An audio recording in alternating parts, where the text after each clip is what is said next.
Hello everyone, my name is Juan with Foscal and I'm excited to be back with a review of the Motorola Moto G6, and I got this from Amazon for a nice Prime exclusive deal of $180, and I left a link of the product in the description below if you want to learn more about this device. So without further ado, let's get started.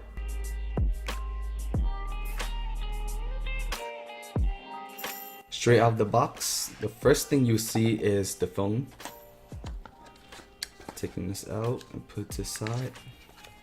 The next thing is the SIM card slot pin, and in this box it comes with the user manual and this is the safety manual. You also get a charging brick and a charging cable. Now I've already set up the device and you can see that it has a 5.7-inch HD Plus Max Vision display with Gorilla Glass protection. This device I have here comes packed with 4GB of RAM with 64GB of internal storage, and there's also an SD card slot that can add up to 128GB of additional storage, which is pretty much standard in most Android smartphones. On the right side of the device there's the power button and this is the volume control button.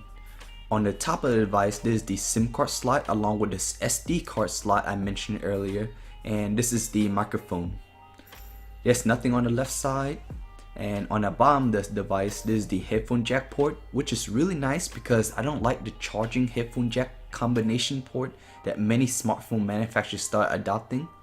And lastly, this is the USB-C charging port. So Motorola calls this charging port the turbo power charger because they claim that this charger can charge this phone faster in 15 minutes than other competition. And when testing this claim, I can say that it does charge pretty fast, but it's not the fastest I've tested. In my other video with the OnePlus 6T McLaren edition, I was able to charge the phone from 0% to 50% in 20 minutes, whereas this Moto G6 can only charge from 0% to 14% in 20 minutes. And if you're wondering, it took almost 2 hours to fully charge this device from 0% to 100%. Battery life wise, this phone can last the entire day with casual use. And if you stream movies, it can consume around 11% to 13% of battery in an hour. And you may be wondering, where's the speaker located? It's actually located right here. And yes, this is where you listen to when making a phone call, but however, it actually outputs the audio really loud and clear.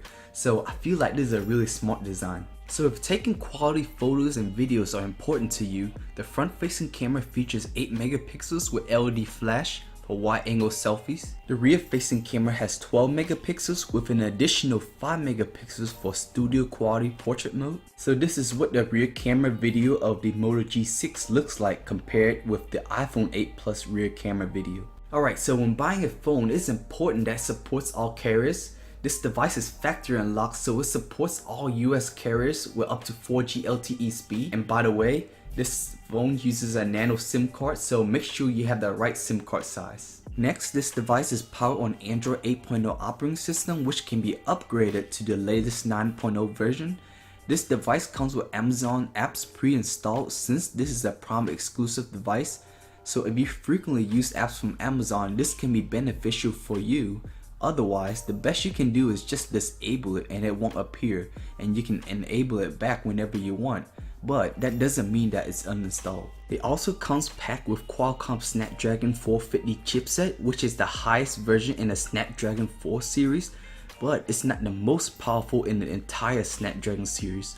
The most powerful Snapdragon chipset at the time of this video is the 855 version, which is in the new Samsung Galaxy S10 phones, and I'll definitely be making a review of the S10 soon. If you're looking into doing some gaming on this device, you're pretty much in luck. I've tested this device playing a variety of high-end games and it seems to handle them pretty well. Most devices at the same price level as this phone can't handle high-end games really well, and while this phone doesn't output the best quality graphics, it's still not bad for a budget gaming device. Another cool feature it has is a multitask tool. You simply open the task manager and you just tap and hold on an app and drag it to the top section here, and now you can see it's divided. So this is really cool to watch some videos while reading an article.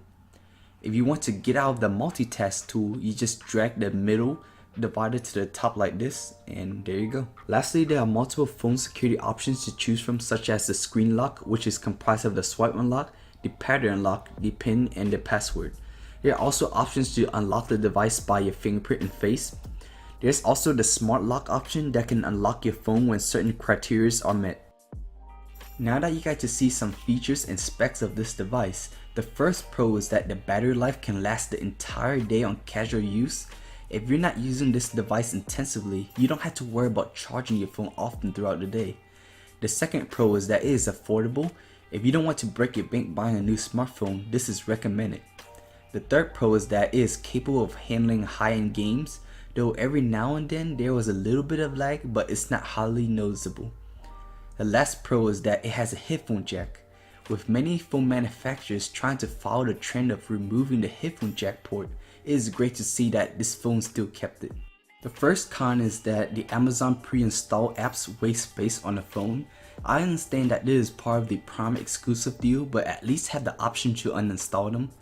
The second con is that the face unlock feature is a little slow, and while it was fast to set up the face unlocking, actually using it is a little slower than using the fingerprint unlocking feature. The third con is when you put a call on speaker, it's not loud enough, especially for those who has trouble hearing. The overall speaker is loud when playing music, but not on a call. The last con is that it takes almost 2 hours to fully charge the device from 0% to 100%. Overall, with the cons I listed, what can you expect from a budget smartphone? With a cheap price comes a compromise. If you want a high performance and higher quality smartphone, then it will definitely cost more.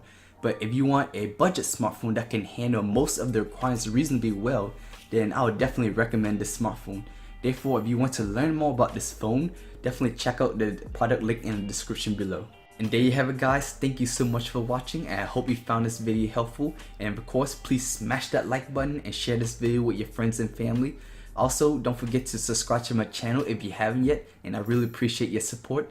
Thanks again, and see you guys next time.